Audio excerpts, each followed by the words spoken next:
Hello students, હું છું હિરાન રજીગુરુ અને આજે આપણે જોવાનું છે બીકોમ સેમ 1નું ફાઇનાન્શિયલ એકાઉન્ટિંગ 1. એમાં આપણે યુનિટ નંબર 3 જોઈ રહ્યા છીએ, બરાબર છે. આજે આપણે જાન્યુઆરી 2024માં પૂછાયેલો બીજો દાખલો જોવાનો છે. તો શું કહેવા માગે છે કે નીલે કેરીના 800 બોક્સ આડતથી વેચવા મોકલ્યા, બરાબર છે. આડત માલના હિસાબો છે, બરાબર.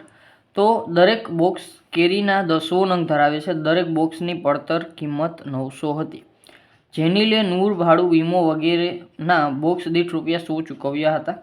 રસ્તામાં એક બોક્સ ગુમ થઈ ગયું અને નીલે વીમા કંપની સમક્ષ દાવો રજૂ કર્યો. વીમા કંપનીએ દાવા અંગે 570 મંજૂર કર્યા. આડતિયાએ બાકીના બોક્સની ડિલિવરી લીધી અને તે અંગે 39,950 ચૂકવ્યા. તદુપરાંત તેણે ₹22,500 વેચાણ ખર્ચ નહીં ચૂકવ્યા. તેણે 740 બોક્સ કેરીના રંગ દીઠ ₹12ના ભાવે વેચ્યા. આડતિયાને 2% લેખે સાદી આડત અને 1% લેખે આસામી આડત આપવાની છે. આડત માલનું ખાતું તૈયાર કરો, બરાબર છે. તો આપણને ખૂબ જ ઇઝી રીતે આ દાખલો થઈ જાય છે. ખાલી માત્ર આપણે આડત માલનું ખાતું જ તૈયાર કરવાનું છે. ચાલો તો દાખલો સ્ટાર્ટ કરીએ. સૌપ્રથમ આપણે આડત માલનું ખાતું, તમને ખબર છે આવી રીતે આપણે દોરવાનું છે. આ જાન્યુઆરી 2024માં પૂછાયેલો બીજો દાખલો છે, બરાબર છે. ચાલો તો સૌપ્રથમ આપણે આપેલું છે એ પ્રમાણે આપણે જોતા જઈએ તો પહેલાં એ નીલે કેરીના 800 બોક્સ છે એ વેચવા મોકલેલા છે. તો અહીંયા આપણે લખશું આડત માલના ખાતે, ઉધાર બાજુ આડતથી વેચવા મોકલેલ માલ ખાતે.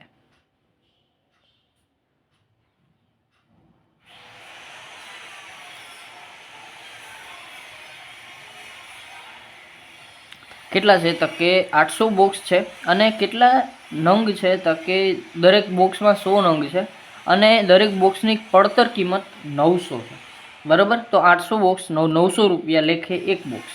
તો 800 બોક્સ છે 900 રૂપિયા લેખે એટલે એ આવશે 7,20,000. તો અહીંયા આપણે લખી નાખશું 7,20,000, બરાબર છે. કઈ રીતે તો કે અહીંયા બ્રેકેટમાં લખી નાખું 800 અને દરેકનો ભાવ છે 900, બરાબર છે. ચાલો આગળ વધીએ. દરેક બોક્સને કેરીના 100 નંગ ધરાવે છે, કાંઈ વાંધો નહીં. દરેક બોક્સની પડતર કિંમત 900 હતી, ઓકે. જેનીલે નૂર, ભાડું, વીમો વગેરે બોક્સ દીઠ ₹100 લેખે ચૂકવ્યા. તો જેનીલે ખર્ચ ચૂકવ્યો છે તો આડત માલના ખાતામાં જ ખર્ચ આવશે, બરાબર છે. તો અહીંયા લખશું નૂર, ભાડું વગેરે, બરાબર છે. નૂર, ભાડું, વીમો છે, બરાબર. ચાલો વીમો વગેરે. અને અહીંયા આપણે લખવાનું છે રોકડ ખાતે, બરાબર. રોકડ ખાતે નૂર, ભાડું, વીમો વગેરે વગેરે આપણે ચૂકવ્યા છે. કેટલા તો કે વગેરેના બોક્સ દીઠ 100 લેખે ચૂકવ્યા છે. તો કેટલા બોક્સ હતા તો કે 800 બોક્સ હતા અને 100 રૂપિયા લેખે આપણે બધાને ચૂકવ્યું છે. તો અહીંયા આપણે 800 ગુણ્યા દરેક બોક્સના 100 એટલે કે 80,000 રૂપિયા આપણે અહીંયા આપવાના છે. તો 80,000 રૂપિયા અહીંયા આપી દીધા ખર્ચના, બરાબર. રોકડ ખાતે આપ્યું છે આપણે ખર્ચ છે. પછી વીમા કંપનીએ દાવા, હવે જો રસ્તામાં એક બોક્સ ગુમ થઈ ગયું અને નીલે વીમા કંપની સમક્ષ દાવો રજૂ કર્યો, બરાબર. હવે એક બોક્સ ગુમ થયું છે તો એ એક બોક્સ કેટલાનું હશે તો કે એની પડતર કિંમત હશે 900 રૂપિયા, બરાબર છે. ચાલો તો 900 રૂપિયાનો આપણે બોક્સ ગુમ થયું છે અને એના ઉપર આપણે ખર્ચો કર્યો છે 100 રૂપિયા લેખે દરેક બોક્સ દીઠ, બરાબર છે. એટલે એક બોક્સની પડતર કુલ કેટલી થાય તો અહીંયા આપણે જરાક જોઈ લઈએ. અસામાન્ય નુકસાનની ગણતરી કરી લઈએ આપણે.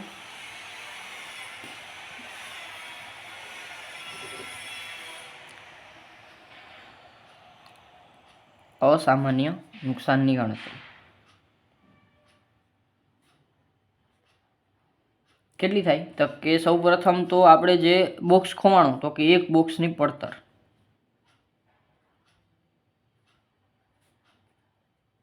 કેટલી છે તો કે 900 રૂપિયા, બરાબર.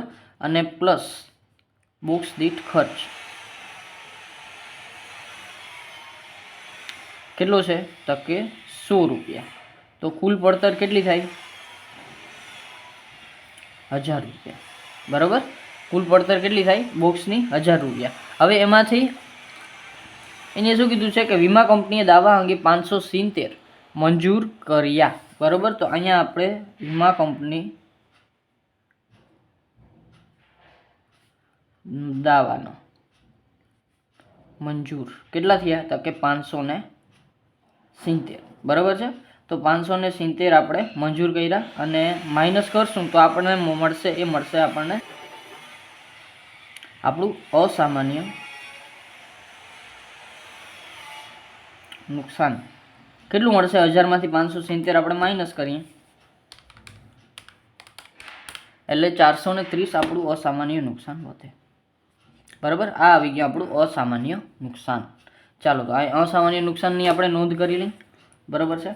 તો અહીંયા આપણે પહેલાં તો લખશું આપણું અસામાન્ય નુકસાન અને પછી આપણે વીમા કંપનીના દાવા. આપણે જે લખવું હોય તે પહેલાં આપણે આડતિયા ખાતે, બરાબર, અથવા તો તમે વીમા કંપની ખાતે પણ લખી શકો, બરાબર. પહેલાં આડતિયા ખાતે આપણે શું લખશું તો કે વીમા કંપનીએ જે દાવો મંજૂર કર્યો છે એ તો કે દાવાની રકમ, બરાબર. તો એ આપણે કેટલા તો કે 570, બરાબર. અને અસામાન્ય નુકસાન એ નફા નુકસાન ખાતે શું છે તો કે અસામાન્ય નુકસાન કેટલું તો કે એ છે આપણું કેટલું આવ્યું હતું 430. તો અહીંયા આપણે લખી નાખશું 430, બરાબર છે. ચાલો આટલી વસ્તુ થઈ ગઈ. પછી આપણને કીધું છે આડતિયાની બાકી બોક્સની ડિલિવરી લીધી આડતિયાએ, બરાબર છે. અને તે અંગે 39,950 ચૂકવ્યા. કોના તો કે ડિલિવરીના, બરાબર છે. અને તદુપરાંત તેણે ₹22,500 વેચાણ ખર્ચના ચૂકવ્યા. ચાલો તો પહેલાં આડતિયા ખાતે, બરાબર. આડતિયા ખાતે આડતિયો જેટલા ખર્ચ કરે છે આપણે એને ચૂકવવા પડશે, બરાબર છે. તો પહેલાં એ ખર્ચ કરે છે કયો તો કે ડિલિવરીનો. તો અહીંયા લખશું ડિલિવરી ખર્ચ કેટલાનું છે તો કે 39,950. અને આ સિવાય બીજો ખર્ચ કરે છે 22,500. તો અહીંયા આપણે લખશું કેનો છે એ વેચાણ ખર્ચનો. તો વેચાણ ખર્ચ છે 22,500 અને ટોટલ આપણે 12 મૂકી દઈ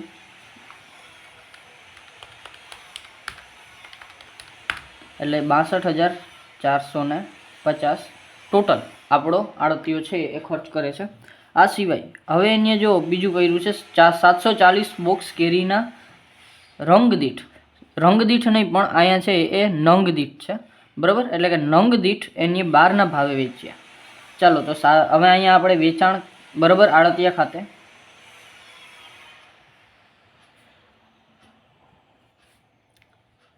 વેચાણ, બરાબર. તો વેચાણ કેટલું આવશે તો કે જુઓ 740 બોક્સ એને વેચ્યા, બરાબર છે. હવે તમને હું સાઈડમાં ગણતરી કરી દઉં. સાઈડમાં આપણે સમજીએ કે 740 બોક્સ એને વેચ્યા. એક બોક્સમાં 100 કેરી હતી, બરાબર છે. એક બોક્સમાં કેટલી કેરી હતી 100 નંગ કેરી હતી, બરાબર છે. અને એને એમ કીધું છે એ નંગ દીઠ એને કેટલામાં વેચ્યા તો કે 12ના ભાવમાં, બરાબર છે. તો નંગ દીઠ એને 12 વેચ્યા, બરાબર છે. તો હવે આપણે એમ જોઈએ કે 100 કેરી 12, બરાબર છે. 100 કેરી છે એક બોક્સમાં કેટલી કેરી છે 100 કેરી. એવા 740 બોક્સ વેચ્યા. તો 740 બોક્સ અને એને ગુણ્યા 100 ગુણ્યા 12 એટલે કે 1200, અથવા તો 100 એને ગુણ્યા 12 એટલે વેચાણ આપણને કેટલું મળે તો કે 740 એને ગુણ્યા 100 ગુણ્યા 12 એટલે એ આવશે 8,88,000, બરાબર. તો અહીંયા આવશે, અહીંયા જ લખી નાખું છું 740 એવા એક નંગ છે, બરાબર.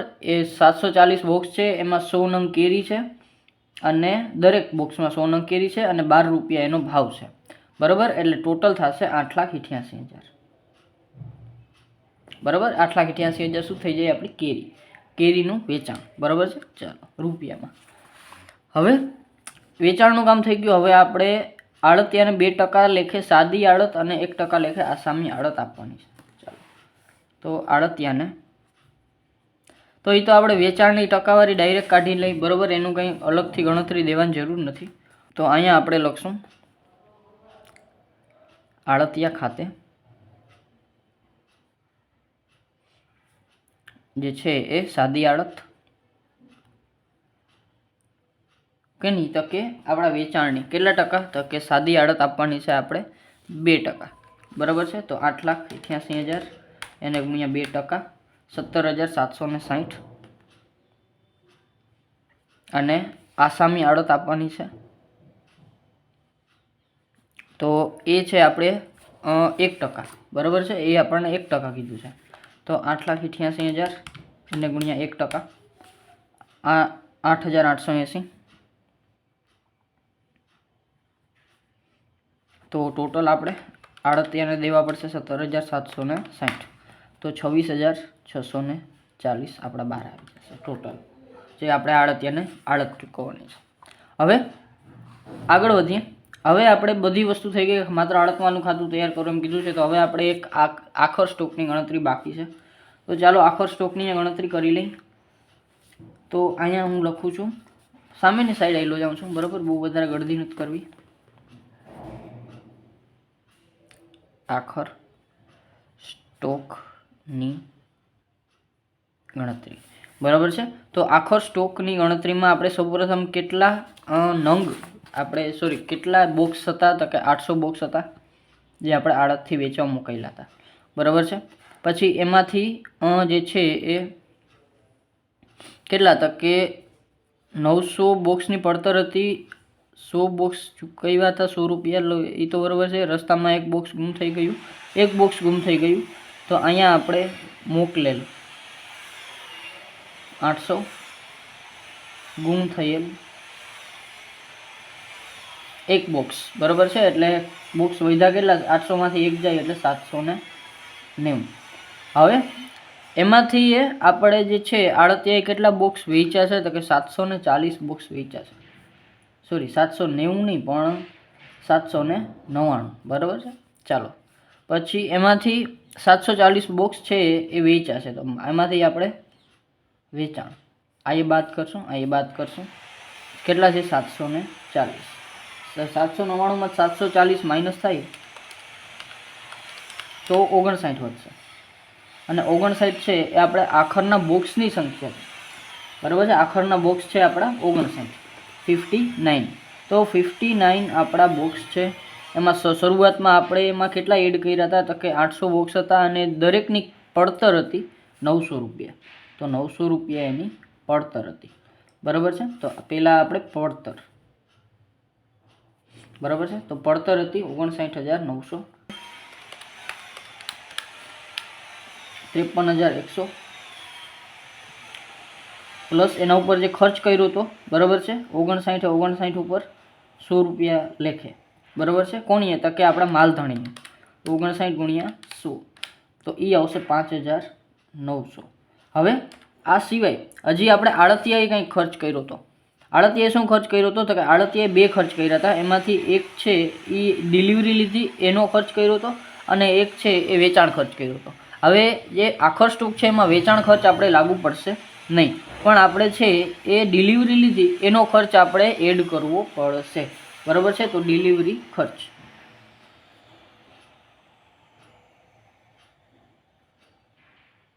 ચાલો 800 બોક્સ હતા પણ એમાંથી એક બોક્સ ખરાબ થઈ ગયું હતું એટલે આડતિયા પાસે છે એ કેટલા બોક્સ પહોંચ્યા હશે તો કે 799 બોક્સ પહોંચ્યા હશે. અને 799 બોક્સ માટે એની 39,950 રૂપિયા ચૂકવ્યા, બરાબર છે. હવે 799 બોક્સ માટે એની આટલા ચૂકવ્યા તો 59 બોક્સ માટે કેટલા ચૂકવ્યા હશે, બરાબર. આપણે ત્રિરાશી મૂકી દઈએ.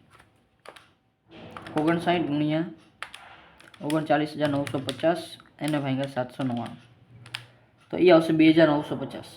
તો અહીંયા આપણે ડિલિવરી ખર્ચે 2,950 એડ કરી દઈશું, બરાબર છે. ચાલો તો એડ કરી દઈ તો 53,100 પ્લસ 5,900 પ્લસ 2,950 એ આવશે 61,950 આપણો આખર સ્ટોક. ચાલો તો આખર સ્ટોકને આપણે આડત માલમાં જમા બાજુ લખી નાખીએ. તો 61,950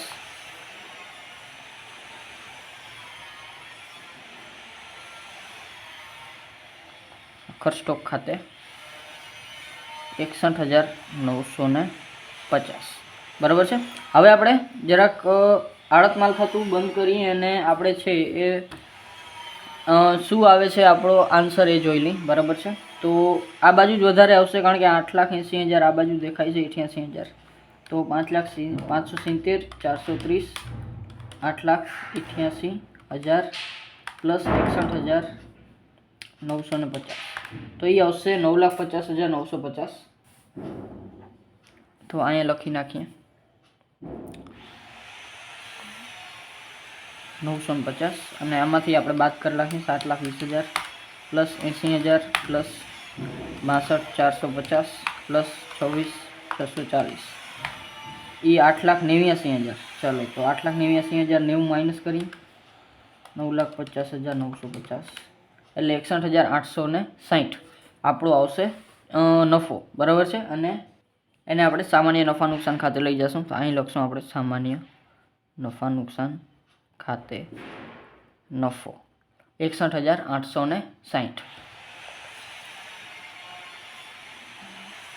બરાબર. અને અહીં ટોટલી લખી નાખું છું 9,50,950. ચાલો તો આ થઈ ગયો આપણો જે 2024માં બીજો દાખલો પૂછાણો હતો. બરાબર. એકદમ ઇઝી, કાંઈ નથી. બરાબર છે. કોન્સેપ્ટ તમને ક્લિયર હશે એટલે દાખલો આવડી જશે. બરાબર. છતાં કાંઈ ના સમજાણું હોય તો મને કોમેન્ટ બોક્સમાં પૂછજો. અને જો વિડીયો ગમ્યો હોય તો લાઇક શેર સબસ્ક્રાઈબ જરૂરથી કરી નાખજો. બરાબર. જેથી કરીને આવતા વિડીયોઝ તમને સરળતાથી મળતા રહે. Thank you.